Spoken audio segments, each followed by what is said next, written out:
오크의 날로 행복을 배다. 제목의 의미가 뭘까? 칼날로 행복을 배대요. 그러니까 쉽게 말하면 이것저것 복잡한 생각 다 쳐버려. 다 내버리고 다 칼로 딱딱딱 베어내버리고 그냥 단순하게 생각해. 단순하게 네가 좋아하는 거, 그거 하는 거 그게 행복이야. 뭘 그렇게 행복을 복잡하게 생각하니? 그 얘기를 하는 논설문이야. 논설문, 다시 말하면 뭐 하는 거? 주장하는 거, 설득하는 글이지. 자기의 주장을 근거를 내세워가지고 설득하는 글이고, 서론, 본론, 결론으로 나눠져 있지, 그지? 자, 서론부터 볼게. 과학자들이 쓰는 용어 중에 자, 오쿰의 면도날이라는 표현이 있대. 14세기 영국의 논리학자였던 오쿰의 이름에서 탄생한 이 용어는 어떤 현상을 설명할 때 필요 이상의 가정과 개념들을 면도날로 배워버릴 필요가 있다는 거. 그러니까 복잡하게 생각하지 말라는 거야. 그냥 단순하게 생각해. 이게 오쿰의 면도날의 의미야. 자, 사고의 전략. 생각을 복잡하게 하지 말라. 이게 사고의 전략을 추구하는 이 원리는 과학 이론의 기본 지침이 된다. 최근 심리학에 등장한 진화생물학적 견해, 이게 중요해. 진화생물학적 견해는 인간 심리학에 대한 날카로운 면도날 역할을 하는 한편, 자, 그러니까 어떻게 해요? 인간 심리학에 대해서 복잡하게 안 하고 그냥 간단히 한다는 거야. 간단 명료하게. 한편, 자, 그러니까 날카로운 면도날 역할을 한다. 그냥 간단하게 생각하는 거야. 그리고 인간 본질에 대해서 새로운 해석을 내놓았대. 인간 욕구에 대한 대표적인 이론은 인간의 욕구에 대한 이론. 이런 니네도 한번 들어봤을 거야. 자, 20세기 미국의 심리학자 메슬로의 욕구 단계 이론이 있다. 밑에 요거 옆에 보면 욕구 단계. 처음에 생리적 욕구가 실현되면 안전에 대한 욕구가 생기고 이런 거야. 먹는 게 해결돼, 먹고 이런 게 의식주가 해결되면 이제 안전하고 싶은 그런 욕구가 생기고 이게 이제 메슬로의 욕구 단계야. 인간의 다양한 욕구들은 피라미드 모양의 위계, 단계가 있다는 거지. 단계를 이룬다는 것이다. 이 이론의 전제는 아래 단계, 요 밑에 생리적 욕구가 실현되어야지. 그 다음에 쭉쭉쭉쭉 올라가가지고 뭐가 되니? 자아 실현이 된다는 건데, 자, 고차원적인 상위 욕구에 관심이 생긴다는 것이다. 하지만 이게 요 네모가, 자, 메슬로의 욕구 단계 이론이야. 근데 자, 메슬로의 이론에 의문을 제기했대요. 제기해 볼 수 있다. 왜 사람들은 세상에서 가장 뛰어난 지휘자가 되려고 하고 가장 빠른 직구를 던지려고 할까? 자, 의문을 제기하면서 왜 이럴까 하면서 질문을 하지, 그지? 이게 이제 가장 뛰어난 지휘자가 되려고 하는 거고 가장 빠른 직구를 던지려고 하는 게 자아성취. 사람들은 왜 자아성취를 하려고 하는 걸까? 이에 우리 지금 중요한 게 뭐 진화생물학적 견해라 했지. 진화생물학적 관점에서 모든 것을 간단하게 간명하게 설명한다. 이게 이제 오쿰의 면도날 역할. 간단하게 생각하면 자아성취를 위해 생리적 욕구를 채우는 게 아니고 밑에서부터 위로 올라가는 게 아니고 뭐 식욕이나 성욕 같은 이런 기본적인 욕구를 채우기 위해서 인간의 본질적인 욕구를 채우는데 도움이 되기 때문에 자아 성취를 한다는 것이다. 약간 맞는 말 같아. 우리가 이렇게 자아 성취해가지고 진짜 뛰어난 지휘자가 되고 굉장히 빠른 직구를 던지는 야구 선수가 되고 이러면 어떡해요? 이 밑에 거 이런 건 생리적 욕구는 자연스럽게 해결되지, 그지? 그래서 이게 이제 진화 생물학적 관점 봤을 때 메슬로의 이론은 밑에서부터 위로 가는데 아니야. 자아 실현이 되면 밑에 있게 된다는 거야. 인간적 본질적인 욕구는 뭐가? 자아 성취를 채우는 욕구를 채우는데 이게 도움이 되기 때문에 자아 성취를 하면 이게 채워지는 거야. 그래서 메슬로의 욕구 단계 이론을 뒤집어 엎었다는 거야. 전복시킴. 요게 서론이고요. 자, 인간의 본질에 대한 새로운 해석을 내놓은 진학 생물학적 견해가 나왔고요. 행복도 오쿰의 날로 정리할 필요가 있다. 행복도 간단하게 생각해 볼 필요가 있대요. 오쿰의 날로 정리한다는 것은 행복은 가치나 이상 혹은 도덕적인 지침이 아니다. 뭐 가치, 이상, 도덕적 이렇게 복잡하게 생각하지 말라. 그냥 천년의 행복은 네모의 신맛처럼 매우 네가 경험하는 거다. 구체적인 경험이다. 네가 느끼는 그게 행복이다. 행복은 네모의 신만처럼 구체적인 경험이다. 그래서 행복의 의미를 구체적인 비유를 통해서 간단하고 간명하고 본질적으로 설명한다. 그게 오콤의 날이야. 행복 뭐 도덕적 가치를 추구하고 뭐 지적 가치를 추구하고 뭐 이렇게 복잡하게 생각하지 마. 그냥 네가 그냥 경험해가지고 거기서 즐거움을 느끼면 그게 행복이야. 그 얘기를 하는 거야. 그리고 쾌락적 즐거움을 그 중심에 두고 있다. 네가 느껴가지고 경험해서 느끼는 그 즐거움이 행복이야. 그래서 쾌락적 즐거움을 행복의 중심에 두고 있다는 거야. 쾌락은 행복이 전부는 아니지만 이것을 뒷전에 두고 행복을 논하는 것은 어불성설이야. 말도 안 된다는 소리야. 어불성설. 쾌락은 전부는 아니지만 그래도 어떻게 우리가 뭔가 할 때 즐거움을 느껴야지 그게 행복이지. 즐겁지도 않은데 그게 행복하다고 얘기할 수 없지. 가치 있는 삶을 살 것이냐, 행복한 삶을 살 것이냐는 개인의 선택이래. 가치 있는 삶을 살지, 행복한 삶을 살지. 다만 강조하고 싶은 점은 첫째, 이 둘은 같지 않다는 것이고, 가치 있는 삶, 행복한 삶 같지 않다는 것이고, 둘째, 어디에 무게를 두느냐에 따라 삶의 선택과 관심이 달라진다는 것. 무엇이 가치가 있는지를 평가하기 위해서는 잣대가 필요하고 가치 있는 거 평가하기 때는 잣대가 필요하대. 많은 경우 그 잣대 역할을 하는 게 뭐라고요? 다른 사람의 평가, 타인의 시선인 거야. 내가 무엇을 좋아하고 하고 싶은지보다 우선시 되는 것은 내 선택을 남들이 어떻게 평가하는 것이냐.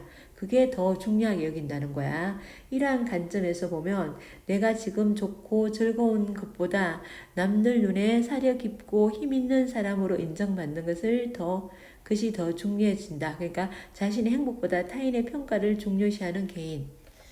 인데 사실은 우리가 이게 행복한지 아닌지 몰라가지고 우리 대학 갈 때 그잖아. 성적 나왔는데 내가 정말 하고 싶은 건지 뭔지 몰라가지고 그냥 남들이 보통 하는 걸로 따라가는 경우도 되게 많지. 거기서 또 있잖아. 행복을 느끼는 경우도 있거든. 그러니까 이거 선생님 생각에는 타인의 시선을 때문에 하는 것도 있지만 내가 잘 몰라가지고 타인을 의식하는 경우도 있다고 생각해, 선생님은. 하지만 이러한 사고는 쾌락적 즐거움의 기회를 놓치게 한다. 쾌락적 즐거움의 기회를 놓치게 한다. 이러한 뭐 어떤 거, 타인의 시선을 의식하는 거. 미국 시카고 대학 시 교수의 유명한 초콜릿 연구가 있다. 자, 선생님은 이 글에 대해서 조금 비판적으로 보는데 대학생들에게 2온스의 바퀴벌레 모양의 초콜릿과 0.5온스의 하트 모양의 초콜릿 중 하나를 고르게 한다. 그럼 니네 뭐 고를 것 같니? 선생님은 2온스의 바퀴벌레 모양 초콜릿 고를 것 같아. 왜 이게 더 많잖아. 하트 모양보다 4배가 더 많잖아. 모양이 무엇이 중요해. 그지? 그래 더 많이 먹을 수 있잖아. 그래서 이걸 고를 거라고 생각하는데 예쁜 것을 선호하는 보편적인 심리를 고려할 때 그러니 니네들 이거 언제 실험했는 건지 모르겠지만은 조금 읽으면서 계속 선생님 안 맞다고 생각했거든. 먹는 즐거움은 하트 모양의 초콜릿이 더 크겠지만 그럴까? 더 많은 게 더 먹는 즐거움이 있지 않을까? 그래서 생각하는데 68%의 학생이요 바퀴벌레 모양. 선생님 당연하다고 생각하는데 왜 초콜릿을 여기서는 이 실험은요. 이게 다른 사람의 시선을 생각해가지고 68%가 바퀴 모양의 초콜릿을 선호했대요. 이게 일반적인 합리주의라고 불리는 이 현상은 자신의 선택이 타인에게 정당한 선택으로 보이고 싶은 욕구에서 바퀴벌레 모양을 선택했다는 거야. 이 실험이. 자, 요게 이제 다른 사람을 인식하는 이런 태도를 갖다가 일반인의 합리주의라 그러고요. 그래서 여기 대학생들이 다른 사람의 시선을 선택해. 야, 바보, 왜 그렇게 작은 거 골랐어? 큰 거 골라야지. 자기는 작은 게 마음에 들었는데, 하트 모양, 그게 초콜릿이 훨씬 마음에 들었는데, 다른 사람들이, 아이, 바보야, 많은 걸 골라야지. 이럴 것 같아서 큰 걸 골라야겠다는 거야. 그런 것 같아서 큰 거 골랐다는 거야. 하여튼 그렇다는 거야. 선생님은 당연히 이걸 처음 읽는 순간, 앞에 거 보는 순간, 난 바퀴벌레 모양. 이렇게 생각했는데, 왜? 많이 먹을 수 있기 때문에 다른 사람 시선을 생각해서 그런 게 아니고 그냥 난 많이 먹을 수 있을 것 같아서 골랐는데 여기 대학생들은 다른 사람의 시선을 의식해서 고렸다는 거야. 그게 일반인의 주의라는 거야. 그까지 모양보다 객관적인 양의 차이를 비교해서 내리는 선택이 더 합리적으로 보일 것이라는 판단 때문에 자 타인의 평가 때문에 뭘 포기했다? 먹는 즐거움을 포기했다는 거야.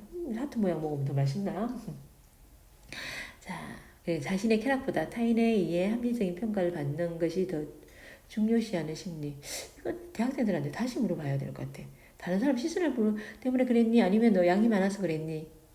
그러면 양이 많아서 그랬다는 소리를 하지 않을까? 이 실험이 지금 선생님은 이 실험 마음에 안 들어. 자, 하여튼 여기서는 결론은 뭐야? 큰 거 선택한 거, 바퀴벌레 모양의 초콜릿을 선택한 것은 다른 사람의 시선에 의해서 골랐다는 거야. 자기 만족에 의해서 그를 고르는 게 아니고. 몇 해 전부터 내가 재직하던 대학에서 자기의 경험이 제시됐네, 그지? 개인의 경험이 제시되었고요. 개인의 경험이 제시되었고 대학생에서 심리학을 전공하는 학생 수가 너무 많았대. 그러다 보니 자 어떻게 심리학 그러면 학점 좋은 애부터 먼저 선택 이렇게 할 수 있도록 했대. 그 당시 한 학생이 심리학 전공을 선택한 이유를 물어봤더니 의외의 대답이 나왔대. 심리학에 특별한 관심이 있었다기보다는 높은 학점을 최대한 활용하기 위해 심리학을 전공하기를 했다는 것이라는 거야.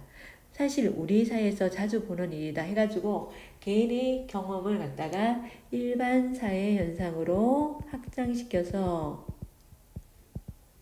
얘기하고 있다 그지. 그러니까 이 학생은 뭐야, 너 왜 심리학 선택했니까 개인이 심리학 공부를 하고 싶어서 한 게 아니고 학점 좋으니까 당연히 선택해야죠.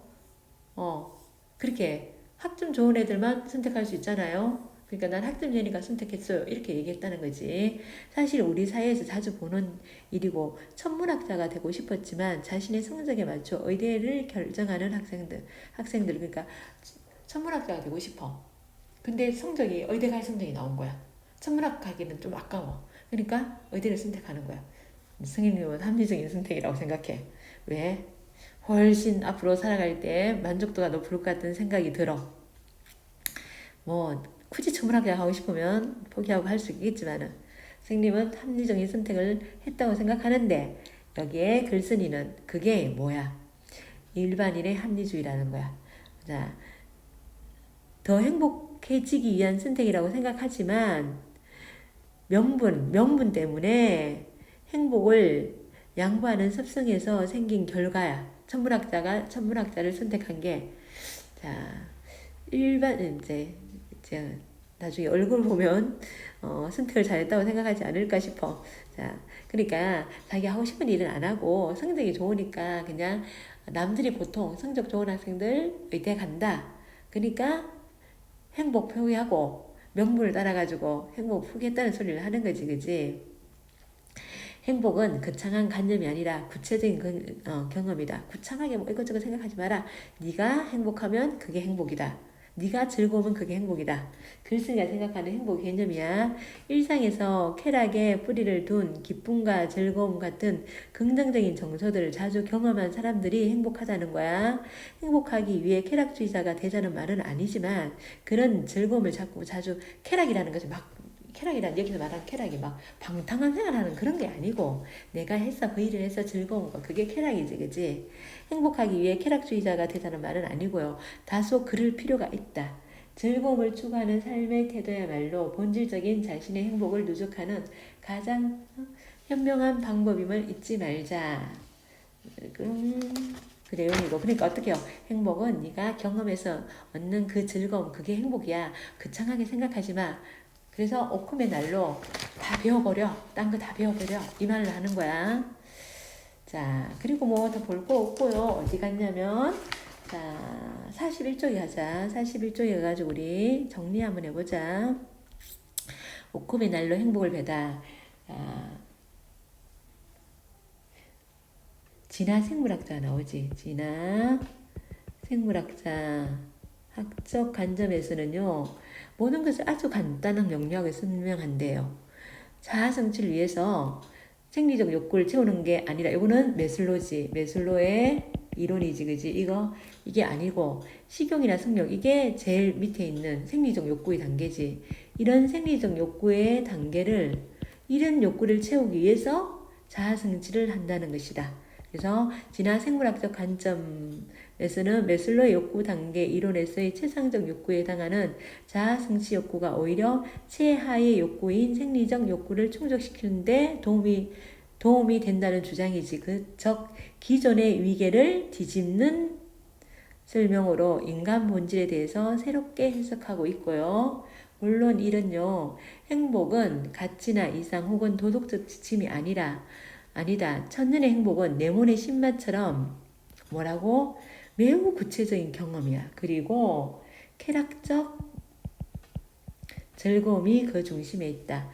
글쓴이는 구체적 비유 네모의 신맛 요걸로 행복이 쾌락적 즐거움을 중심으로 한 구체적인 경험이라고 설명하고 있고, 그렇기 때문에 행복을 논의하는 데 있어 쾌락, 구체적 경험을 배제, 그걸 빼고는 얘기할 수 없다는 거야. 그리고 세 번째, 일반인의 합리주의. 이건 다른 사람 시선 의식한다는 거지. 이 현상은요, 자신의 선택이 타인에게 정당한 선택으로 보이고 싶은 욕구에서 비롯된다. 그까지 모양보다 객관적 양의 차이를 비교해서 내리는 선택이 더 합리적으로 보일 것으로 판단하는 것이다. 자, 초콜릿 실험 정말 마음에 안 드는 실험인데, 타인의 평가 때문에 개인의 쾌락적 즐거움을 놓치는 일반인의 합리주의라는 현상의 사례로 제시한 게 지금 사이골스의 초콜릿 연구 실험이야. 본론. 그 당시 한 학생에게 심리학 전공 선택 이유를 물었더니만 이거 학점 높아서 선택했어요. 이렇게 얘기했다는 거야. 이게 이제 우리 사회에서 자주 보는 일인데, 자신의 경험을 일반적 사회 현상으로 읽어내고 있고요. 진정 자신이 원하는 선택이 아닌 상황이나 명분에 맞춰 결정한 학생의 선택은 글쓴이 입장에서 진정한 행복을 위한 선택이 아닐 수도 있다. 나중에일 수도 있지. 지금은 아닐 수 있겠지만, 그지? 나중에 그럴 수도 있어. 자, 이게 이제 우리 뒤에 보면 학습 활동 보면, 자, 벤담하고 미래 가치관의 차이가 있지, 그지? 벤담은 물질적 만족을 되게 중요시 여겼고, 밀은 아니다. 그는 본질적 가치를 달성하는 데 도움이 될 때만 의미가 있다. 그리고 행복의 조건, 긍지, 자존감 갖는 거, 존재의 긍지, 그리고 자립적인 능력, 이성적인 자세, 관용적 태도, 다양한 방면에 대한 관심, 그리고 타인에 대한 관심과 동정심이 행복의 조건이고, 행복의 본질은 지성, 감성, 도덕성, 이 세 가지 차원의 능력이 종합적으로 발전된 상태. 여기서 가장 중요한 건 지성으로 생각했지. 쿠베시는 그냥 보시고요.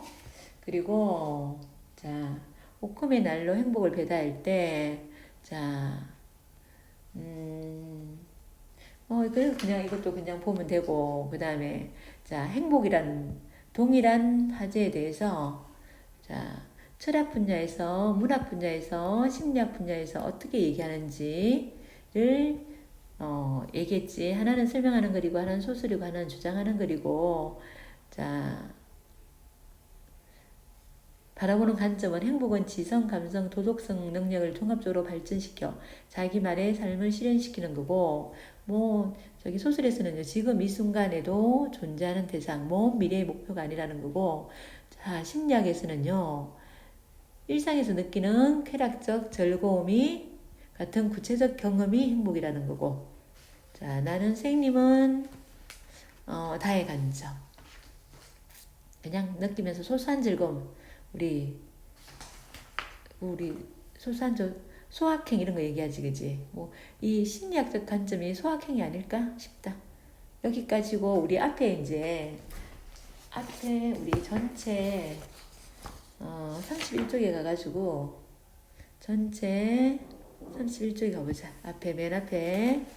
자, 하나는 설명문이지. 그리고 꾸베시는 소설이고, 그 다음에 논설문이야. 그죠? 논설문이고, 자, 철학자 여기는 설명문이기 때문에 객관적, 해설적이고요. 아까 얘기했던 거 똑같은 거 나왔으니까 이제 보시고요. 제재 구조도 정리하는 의미에서 한번 읽어보세요. 여기까지고요. 수고하셨습니다.